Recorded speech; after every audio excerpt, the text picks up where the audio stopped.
இன்றைக்கி காலைல நானும் எனக்கு தெரிஞ்ச தம்பியும் வந்து என்ட்ரீம்ஸ் பேக்லேருந்து கிளம்ப ஆரம்பிச்சிட்டோம். எங்கன்னா பிம்ஸ் காலாப்பட்டில் இருக்கு இல்லையா, கிட்டத்தட்ட நம்ம ஷாப்லேருந்து 18 கிலோமீட்டர் ட்ராவல் பண்ணிவிட்டு மறுபடியும் 18 கிலோமீட்டர், கிட்டத்தட்ட 32 கிலோமீட்டருக்கு எங்கே போகிறோம், எதுக்கு போகிறோன்னா பிளட் ஒருத்தவங்களுக்கு கொடுக்க போகிறோம்.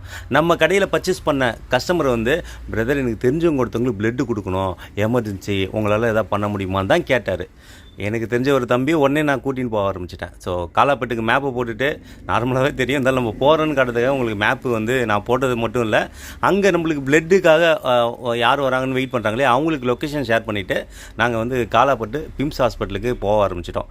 அவங்ககிட்டையும் இன்ஃபார்ம் பண்ண ஆரம்பிச்சிட்டோம், கவலைப்படாதீங்க பிளட் வந்து கொடுத்துருவோம் ஆன் த வே அப்படின்ட்டு பிம்ஸ் ஹாஸ்பிட்டலுக்கும் உள்ளே போக ஆரம்பிச்சிட்டோம். அங்கே போயிட்டு பிளட்டுக்காக வெயிட் பண்ணவங்களுக்கு இன்ஃபார்ம் பண்ணோடனே அவங்களும் வந்து பைக் எடுத்துன்னு வர ஆரம்பிச்சிட்டாங்க.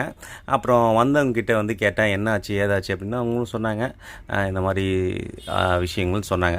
சொன்னோடனே வரி பண்ணாதீங்க, எல்லாம் சரியாக போயிடும், கடவுள் இருக்கார், நம்பிக்கை விடாதீங்க அப்படின்ட்டு அவங்ககிட்ட பிளட்டு கொடுக்கறதுக்காக அவங்க கூடயே வந்து ட்ராவல் பண்ணோம். இன்றைக்கி ஹீரோவே வந்து பார்த்திங்கன்னா என் கூட இருக்கிற தம்பி, இவர் தான் சீனு. கண்டிப்பாக வந்து ஒருத்தவங்களுக்கு முன்ன பின்ன தெரியாதவங்களுக்கு உதவி பண்ணுவாங்களோ அந்த மனசு தான் கடவுள்னு சொல்லுவாங்க.